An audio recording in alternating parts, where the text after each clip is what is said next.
Welcome to Wellness and Wisdom. Today we're talking about something that almost everyone knows they should do, but many of us struggle to get started or stay motivated.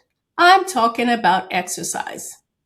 So many women tell me, I'm too busy, I'm too tired, my knees hurt, or I'm simply too old to begin. Then I came across a remarkable woman on YouTube who challenged every one of those excuses. Pauline Adeleke is in her 70s and has become an inspiring advocate for healthy aging through movement. She reminds us that age isn't a barrier, we ourselves often are. Whether you're already active or haven't exercised in years, I think today's conversation will inspire you to believe that it's never too late to become stronger, healthier, and more energetic. Pauline, welcome to Wellness and Wisdom. Thank I'm you so delighted to have you here. Thank you. I'm delighted. Thank you so much for the invitation. This is going to be fun. So tell us a little bit about yourself. Were you always athletic? Well, I was always fairly athletic. I used to play tennis, a lot of tennis, and when I went to college, I did track, and then I went to grad school, and after grad school, I didn't want to go into the teaching field, and I had an opportunity to become an international flight attendant and see the world. So I traveled all over the world for about 4 years and met my husband and moved to Nigeria and lived there and had children. But I was always athletic. Unfortunately, life threw me a punch and my husband got killed and I came back to the States. And after that, I took care of my two small children and I noticed that I had started gaining a lot of weight because I was grieving. After going to the doctor and the doctor saying to me, well, look, I'm going to have to put you on some kind of medication, some statins and some high blood pressure medication. Of course, I don't like your numbers, but I'll give you 3 months to come back and let's see how you're doing in 3 months. So I said, okay. I knew what to do, so I put on my blinders and I started exercising in the morning and in the evening. I started eating clean. I'm a plant-based vegetarian girl. And when I went back to him within 3 months, he looked at me and said, what in the world did you do? And I told him I cleaned my diet up and I started working out and meditating and, just taking care of myself, things that I wasn't doing before. And he said, well, you're good to go. You're good to go. Keep it up. Keep it up. That's exactly what it is. So I just want to emphasize to your audience that your health, it's in your control. It's in your hands. And we really, as women, we have to stop with the excuses. We have to stop with and become educated consumers when it comes to our health and our fitness. And to stop giving our power away. Thank God for wonderful doctors like you. But do the research on your own. And you know what you're supposed to do. You're supposed to move your body. You're supposed to eat clean. So stop being, lazy, for lack of a better word, when it comes to your health and your fitness.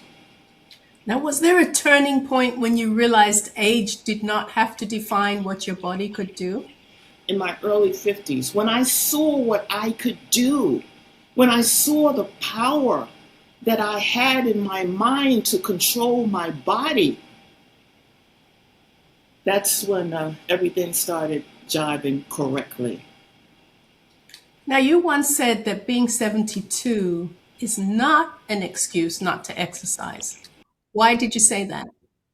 Because you can still move your body.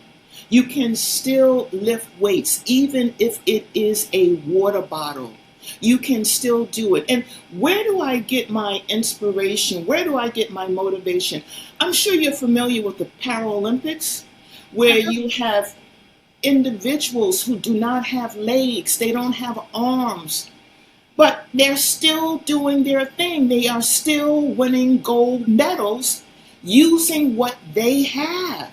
I love this timeline that I'm on right now. On the timeline of 2026, the excuses no longer exist. Not that they ever did.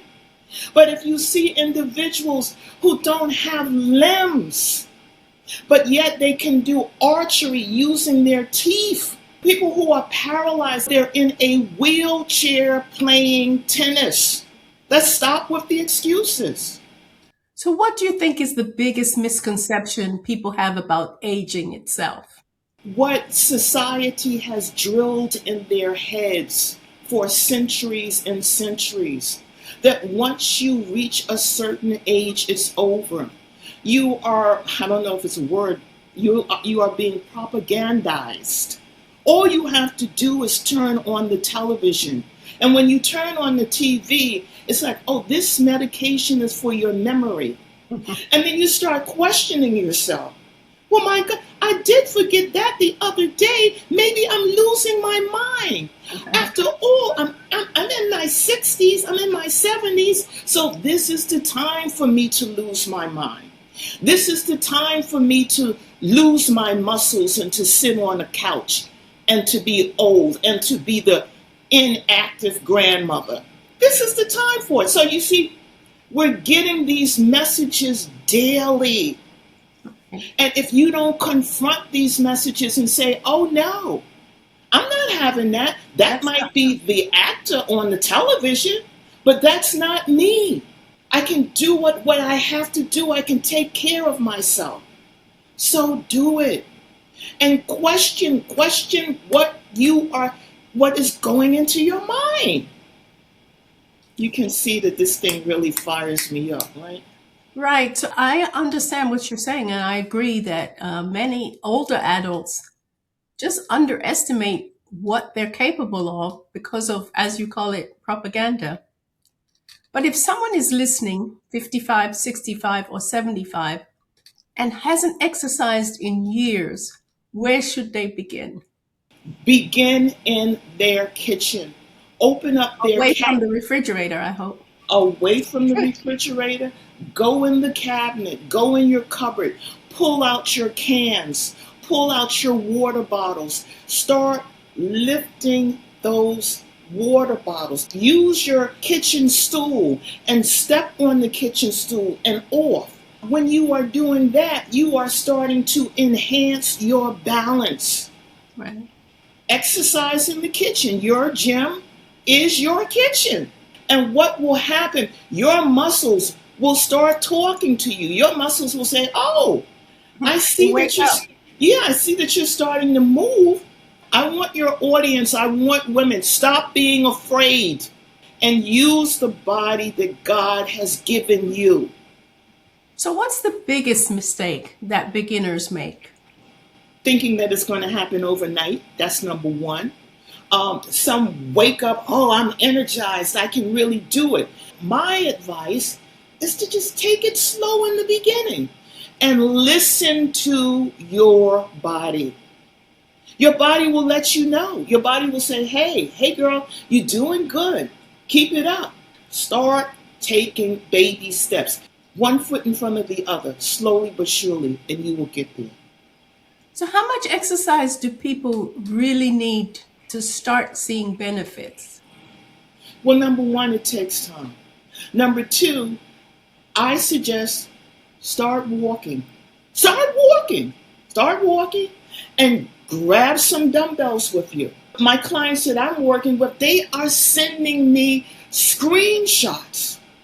I mean, one young lady said, Pauline, I've been working out with you for like 4 weeks, and I looked in the mirror. I started seeing definition in my shoulders and my arms.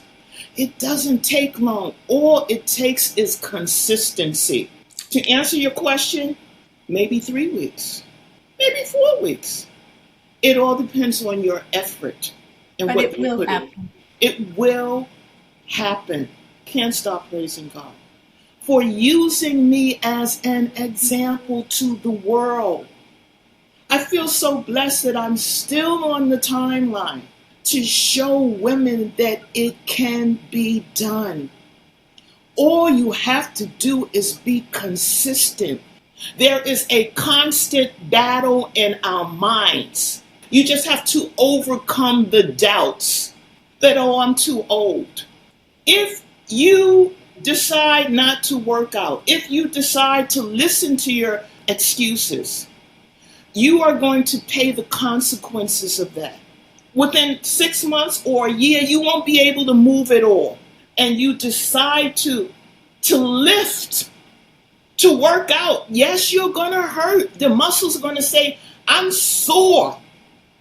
But then they are going to reward you in their recovery. You see all of this hard work you did, Pauline?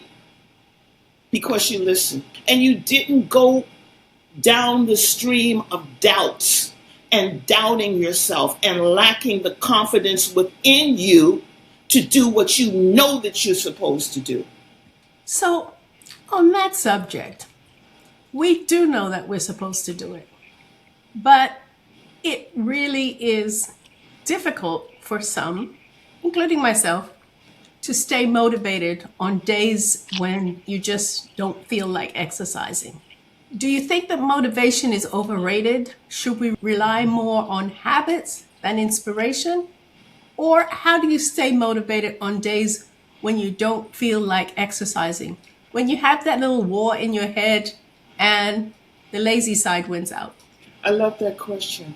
In the beginning, you are building blocks of confidence. And those blocks of confidence are habits. So you stack the habits. There are times when I don't feel like working out. Usually the mind controls the body, but this time, because of the habits that I have stacked up, the body is saying, hey, we got to work out. We got to work out, girl. We got to work out. Get up and get started. You got to get up. You got to get started. Pauline, what in the world motivates you?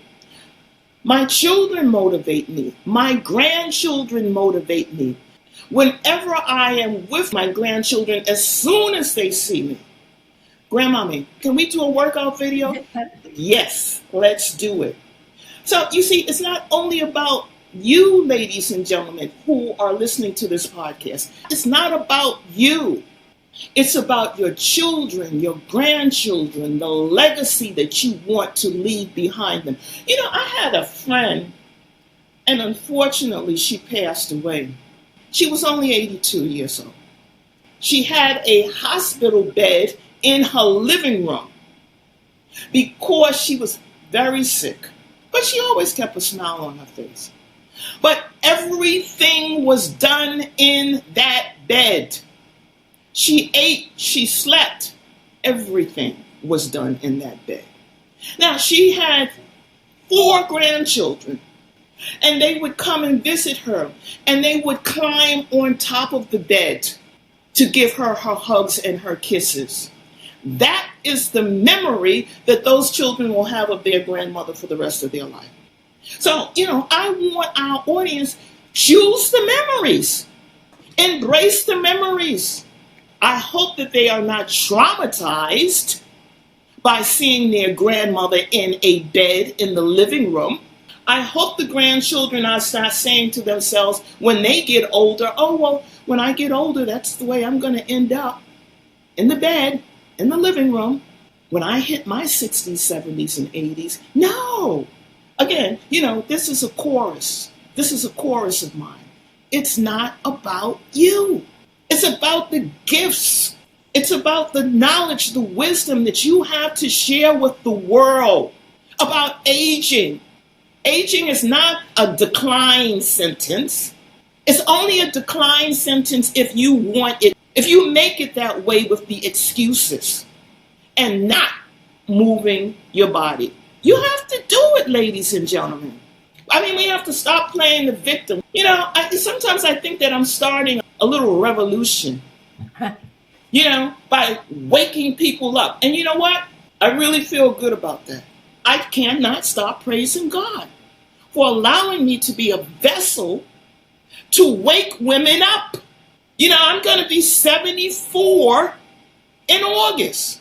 I tapped into this much of potential. And I'm only in second gear. I'm getting ready to go in the third gear. You're not in your third quarter yet. Not in the third quarter yet. Now, speaking of quarters, many of my listeners are going through perimenopause or menopause. Have you noticed that regular exercise helps with things like energy, mood, confidence, sleep, and all the things that we kind of understand happen around the time of menopause, but are not focused on because everybody's talking about hot flashes? It was my saving grace. I went through the tunnel of menopause. I went through the hot flashes of menopause. I went through the fire of hot flashes. I went through it. It does not take that bad. This thing is not easy. How did I go through it? By working out, by moving my body, by going to the gym, by getting on the treadmill and exercising, getting my cardio in, lifting weights. So much so that when I came home at night, I had the hot flashes. I had the little mood swings. They were not intense. And when it came to going to sleep at night, I was out like a lamp. Because I moved my body, I gave my body what my body wanted, what my body needed for me to get through the battle. Menopause is a battle. You could start crying in a minute. What the hell? Why am I crying? The mood swings. But you got to put on your boxing gloves. You cannot let life just knock you out. Right. You can't let menopause do it. So I see you're a little bit of a fighter, Pauline. Why is strength training so important as we get older? Because we do not want to end up in a nursing home. How do you end up in a nursing home? Because you haven't done your strength training. You have to build the muscle around the bone. So God forbid, if you slip on a curb and you fall down, you won't break the bone because the muscle has protected you. My prayer is that you start getting some weight. Start with water bottles in the beginning. And then your body will say, come on, girl, you can do better than that. And then get the 5 pounds and get the 10 pounds and build that muscle up. Stop drinking the Kool-Aid. You're too old. I used to get this from my contemporaries. You should just really sit down, girl. Time to slow down. I remember I have some girlfriends. We were all born in 1952. So we went on a cruise to celebrate our birthdays. And I told my girls, I said, hey, girls, come on and go to the gym with me. Let's work out. You know what they said? Knock yourself out, girl, not me. 3 of them. Knee replacement, hip replacement, on medications. You have control. I want your audience to take control of their lives. And you take control of your life by moving your body, because that's what your body wants you to do.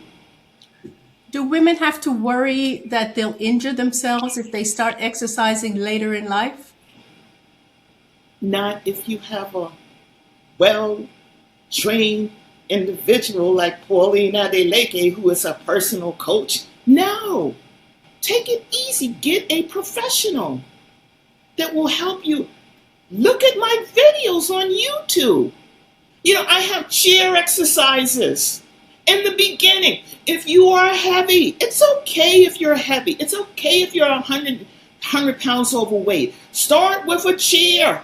Just start. I want us as women to cut the excuses. Stop it. And move your body. That's what your body wants. Now, what's one thing that you can do today at 74 that you couldn't do at 54? Do a 50-pound squat. In the beginning, I couldn't lift heavy like that. But you slowly build yourself up. And most of us have problems just doing squats, period. Right. Now, besides exercise, what other daily habits have made the biggest difference in your health? Eating clean, reading the labels, being an educated consumer. You know, people say, well, look, Pauline, your skin, girl, what do you do for your skin? What kind of moisturizer do you use? Castor oil, coconut oil. You know, so I try and be as natural as I possibly can, natural and organic. Well, some of it's just marketing, but we have to be Yes, clear about what is marketing and what is real. absolutely. You know, children are just so ADHD, ADD, it's off the chart because of the sugar. They see the cereal packages. Oh, I want that, I want that. It's filled up with sugar. And coloring. Thank you. And coloring. Now, let me just ask you a few last questions about exercise again. Is it better to exercise in the morning or the evening? Or does it matter? As long as you get it in. Just As do it. long as you get it in. Me, I exercise in the morning. It energizes me. Morning exercise is like my morning coffee. It wakes up the brain, it wakes up everything in my body. I have to do it in the morning. I'm clear. Whatever works for you. I know some people who could drink a cup of espresso coffee And go to bed. and go to sleep soundly. Now, if someone listening is sitting on the couch thinking, oh, that sounds fine, but I'm just too old to start, I've passed that exit, what would you like to say directly to them? Wake up. Cut it out. Take that excuse that you just said, I'm too old. And excuse me for being so frank, but take that excuse, go to the bathroom and flush it down the toilet.